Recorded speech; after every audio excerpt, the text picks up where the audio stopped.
प्रणाम माताश्री। आयुष्मान बाबा। माताश्री, मैं आपको कुछ बताना चाहता हूं। हाँ? माताश्री, मैंने भ्राताश्री राम के साथ 14 वर्ष का वनवास जाने का निर्णय कर लिया है।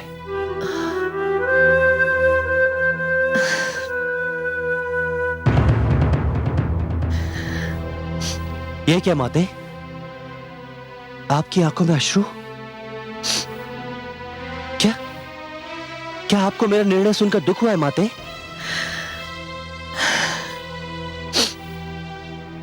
नहीं पुत्र, ये तो हर्ष के आंसू है। दुख तो मुझे तब होता जब तुम इसके अतिरिक्त कोई और निर्णय लेते। मैंने कई बार प्रयत्न किया कि तुमको और पुत्र राम को मैं अलग अलग दिख सकूं, परंतु मैं कभी तुम दोनों को अलग अलग नहीं दिख सकी। मैं तुम्हारा नाम लेती हूं तो मेरी आंखों के समक्ष पुत्र राम का मुख आ जाता है। मैं राम का ध्यान करती हूं तो तुम्हारा ध्यान उसके साथ चला आता है। मुझे पुत्र राम के बन जाने का दुख था,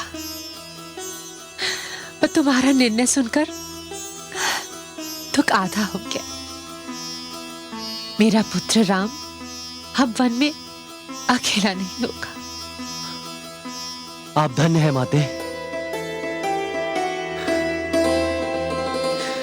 धन्य है आप। जिस पुत्र की आप जैसी माता हो, उसके लिए यह संसार ही बैकुंठ है। प्रलय तक यह संसार का इतिहास आपकी महिमा का गुणगान करता रहेगा माते।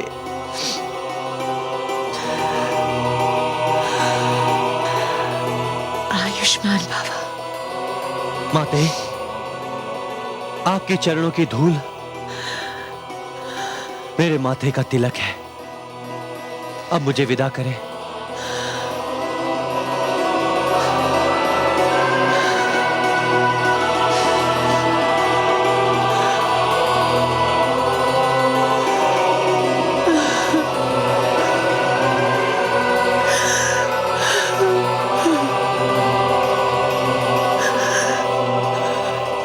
लक्ष्मण।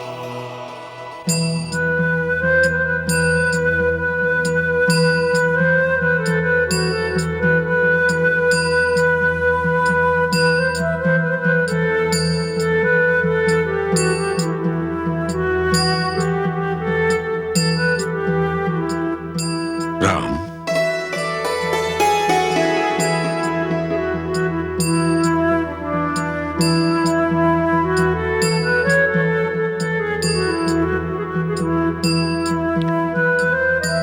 आयुष्मान भव,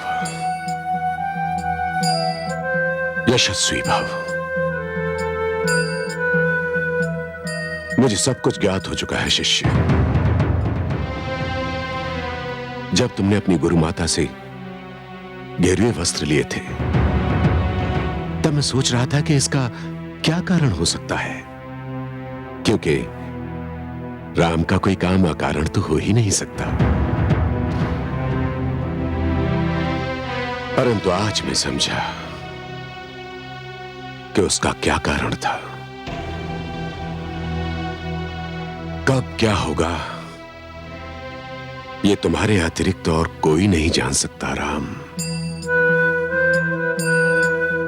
ये वस्त्र मुझे अत्यंत प्रिय है गुरुदेव, और फिर ये रंग मेरे अंतर में रचा हुआ है। मैं कुछ और ही सोच रहा था प्रिय शिष्य। क्या गुरुदेव? तुम 14 वर्ष के लिए वनवास पर जा रहे हो राम, और मैं ये भली भांति जानता हूं कि महाराज दशरथ 14 पल भी तुम्हारे बिना नहीं रह पाएंगे। उनका क्या होगा राम? हम सूर्यवंशी हैं गुरुदेव, नियति को झेलने में हम अभ्यस्त हैं। तुम्हें लौटने में विलंब हुआ इसलिए मैं यहां चला आया। अब मुझे जाकर अभिषेक का प्रबंध रुकवाना पड़ेगा। रघुकुल में ऐसा पहली बार हुआ है, पहली बार।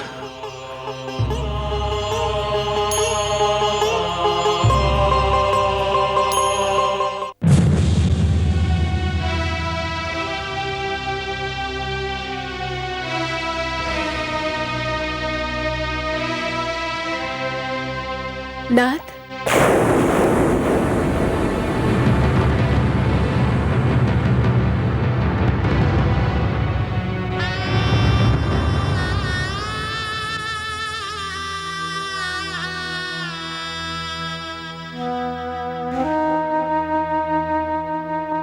आप सोच रहे होंगे कि बाकी सारे आभूषणों का तो मैंने त्याग कर दिया, किंतु इसका क्यों नहीं? इसे पहनाते समय माता कैकेयी ने मुझसे वचन लिया था कि मैं इसे सदा अपने साथ रखूं। माता कैकेयी का आदेश मैं नकार नहीं सकती, और फिर वचन का पालन करना तो रघुकुल की परंपरा है।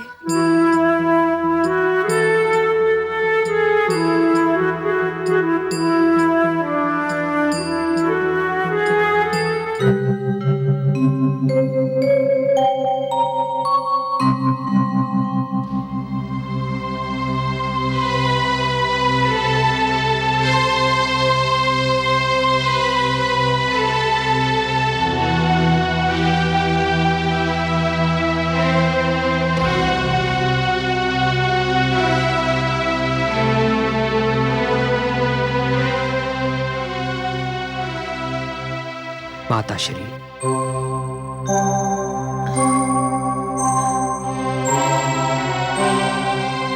पुत्र राम,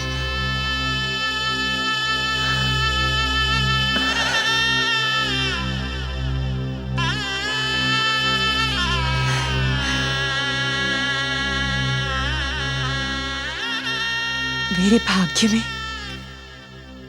ये दिन देखना भी लिखा था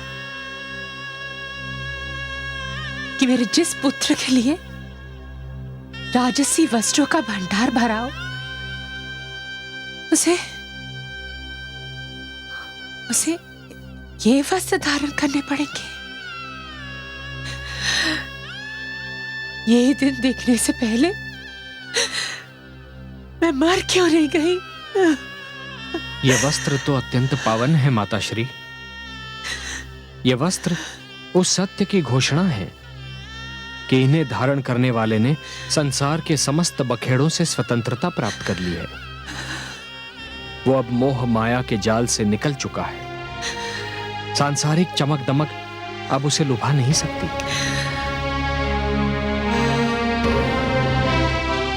माता, मैं आपसे विदा लेने आया हूं माता। किस मन से विदा करूं तुम्हें पुत्र? किस मन से विदा करूं तुम्हें पुत्र? और तुम मुझसे वो लेने आए हो जो कोई तुमसे पहले ही मांग चुका है। क्या मांग चुका है माता? विदाई। परंतु मुझसे भी पहले किसने मांगी आपसे विदाई? पुत्र लक्ष्मण ने।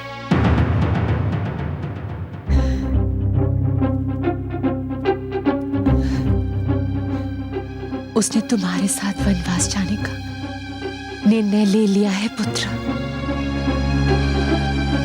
वनवास? लक्ष्मण ने? हाँ पुत्र।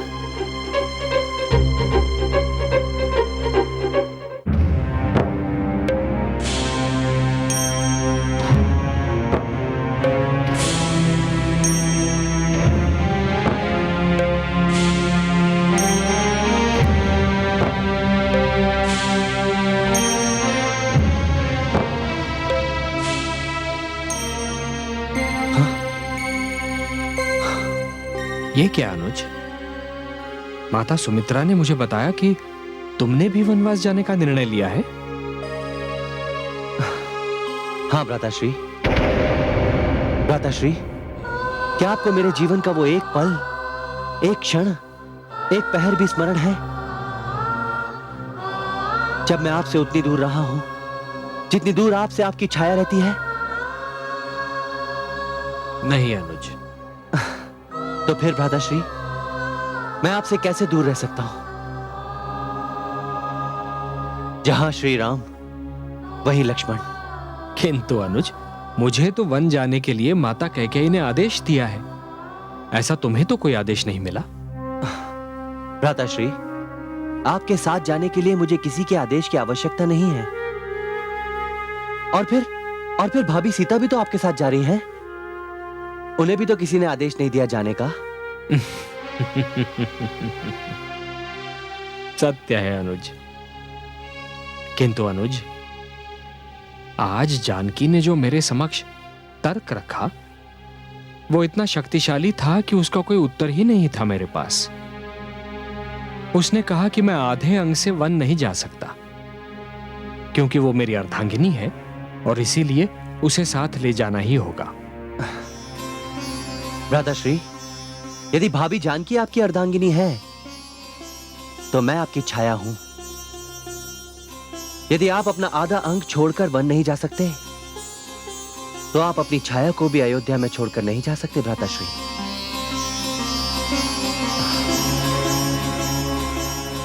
भ्राताश्री, वन में आपकी और भाभी श्री की देखभाल कौन करेगा?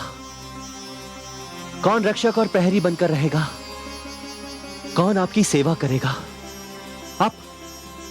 आप अनुज समझकर नहीं तो सेवक समझकर ही अपने साथ ले चलिए।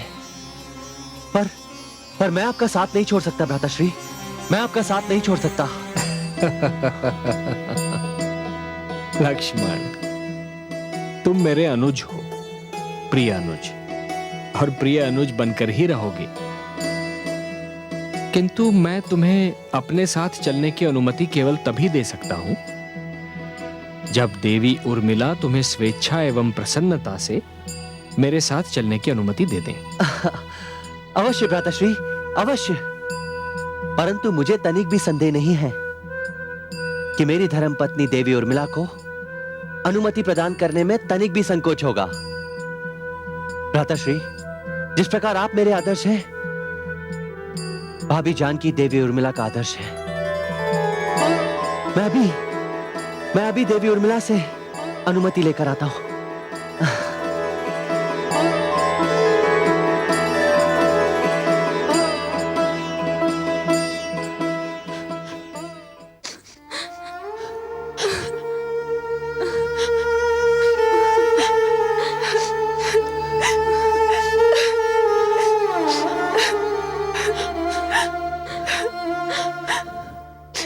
हम कितनी प्रसन्न थी कि विवाह के उपरांत भी हम बहनें साथ साथ रहेंगी, ससुराल में भी मायके के भांति रहेंगी।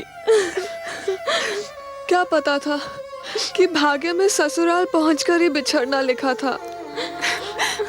दीदी, तुम्हारे बिना हम कैसे रहेंगे? मेरी अनुपस्थिति में तुम तीनों का उत्तरदायित्व और बढ़ गया है।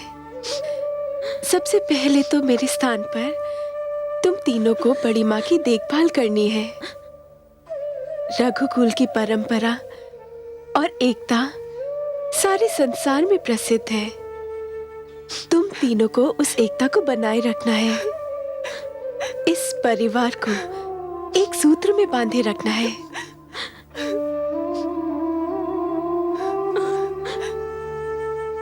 मुझे तो दुख इस बात का है दीदी कि ये जो कुछ भी हो रहा है मेरे परिवार के कारण हो रहा है। नहीं मांडवी,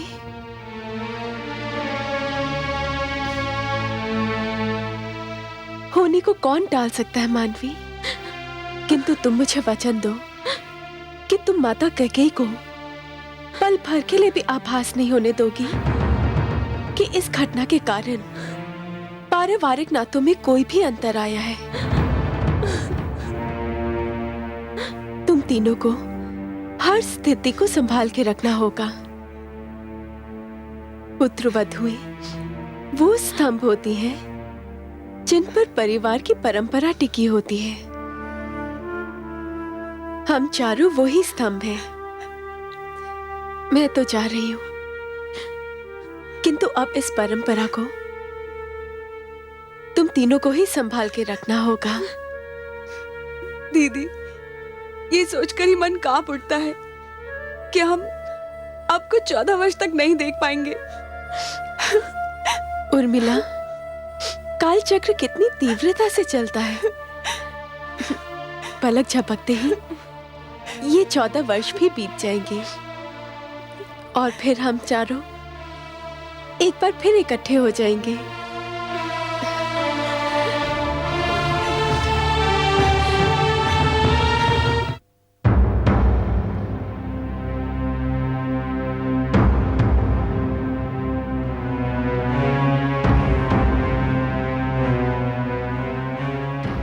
ये देवी उर्मिला कहाँ गई?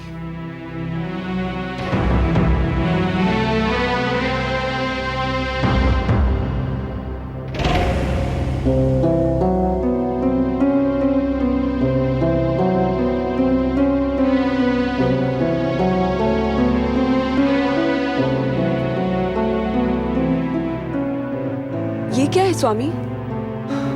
देवी, मैं भ्राताश्री के साथ वनवास को प्रस्थान कर रहा हूं। आप, इसका अर्थ है आप मुझे भी अपने साथ ले चलेंगे? मैं तो धन्य हो गई। नहीं देवी, मुझे खेद है कि मैं आपको अपने साथ नहीं ले जा पाऊंगा। क्यों? दीदी तो जीजाश्री के साथ जा रही हैं।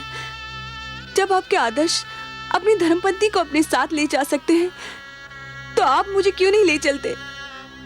देवी, मैं भ्राताश्री का सेवक बनकर जा रहा हूं और एक सेवक को यह शोभा नहीं देता कि वो किसी और को अपने साथ ले जाकर अपने स्वामी का भार बढ़ाए।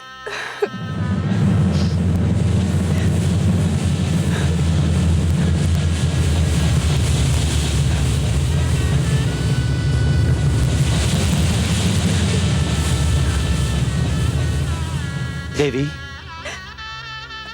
मैं जानता हूं कि आपको इसका दुख है, परंतु मुझे विश्वास भी है कि आप मेरी परिस्थिति को समझने का प्रयत्न करेंगी। मेरी इच्छा थी कि मैं आपकी सेवा करती। देवी, मैं आपके पास एक याचना लेकर आया हूं। आदेश दे स्वामी। भ्राताश्री का आदेश है कि जब तक आप मुझे स्वेच्छा से और प्रसन्नता पूर्वक अनुमति प्रदान नहीं करेंगी, तब तक मैं उनके साथ नहीं जा सकता। देवी, आप तो जानती हैं कि मैं भ्राताश्री के बिना सांस भी नहीं ले सकता। मैं जानता हूं देवी कि आप लक्ष्मण की पत्नी होने का दंड भोग रही हैं,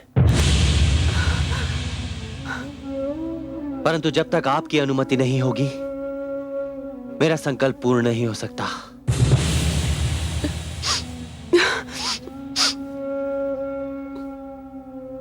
ऐसा मत कहिए स्वामी। आपके भ्राता प्रेम को ये संसार सदा उदाहरण के रूप में स्मरण रखेगा। मैं मन की गहराइयों से आपको जाने की अनुमति देती हूँ और ये वचन भी देती हूँ कि आपके लौटने तक मैं कोई भी वह सुख नहीं मांगूंगी जो वन जीवन में आपको ना मिलता हो। धन्य हो देवी, तुम धन्य हो। तुम्हारे इस त्याग और बलिदान को संसार सदैव याद रखेगा।